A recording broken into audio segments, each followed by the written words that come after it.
முதல் படை வீடாக திருப்பரங்குன்றம் இருப்பது ஏன் தெரியுமா?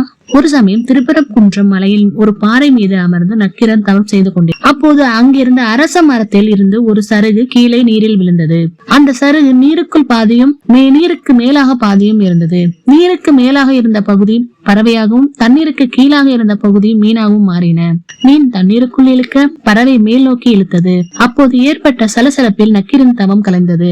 அவர் மீன் நீருக்குள் இழுப்பதையும் பறவை மேலே இருப்பதையும் கண்டு அதிசயித்தார். மீனையும் பறவையும் இணைக்கும் பகுதியை தன் கை நகத்தால் பிரித்தார். அடுத்த வினாடியே மீனும் பறவையும் இறந்து போயின.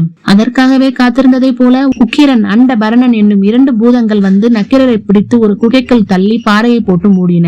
அந்த துயரத்தில் இருந்து விடுபட முருகப்பெருமானை துதித்து அந்த நேரத்தில் நக்கீரர் பாடிய பாடல்களை திருமுருகாற்று படை என அழைக்கப்படுகிறது. நக்கீரரை இந்த துயரத்தில் இருந்து காக்க முருகப்பெருமான் தன் கையில் இருந்த வேலை ஏவ அது குகைப்பாறையை பிளந்து நக்கீரரை விடுதலை அளித்தது. முருகப்பெருமானின் வேல் பிளந்த அடையாளத்தை இன்றும் திருப்பரங்குன்ற மலையில் இருக்கும் பெரும்பாறையில் காணலாம். திருமுருகாற்று படை பாடியதால் தான் தன் துயர் நீங்கியதாக அந்த நூலில் முருகப்பெருமானின் திருத்தலங்கள் 6 என குறிப்பிட்டுள்ளார். ஆற்றுப்படுதல் என்பதற்கு வழிபடுத்தல் என்பது பொருள். அந்த முறைப்படி துயரங்களில் சிக்கி தவிப்பவர்களை வழிபடுத்தும் நூலை திருமுருகாற்றுப்படை. நக்கீரர் தந்த வரிசைப்படி முதல் படை வீடு திருப்பரங்குன்றம். நக்கீரர் தான் குகையிலிருந்து விடுபட அருள் புரிந்த திருப்பரங்குன்றத்தை முதல் படை வீடாக வைத்து நூலை தொடங்குகிறார். அதனால் தான் திருப்பரங்குன்றம் முருகனின் 6 படை வீடுகளில் முதல் படை வீடாக இடம் பிடித்துள்ளது.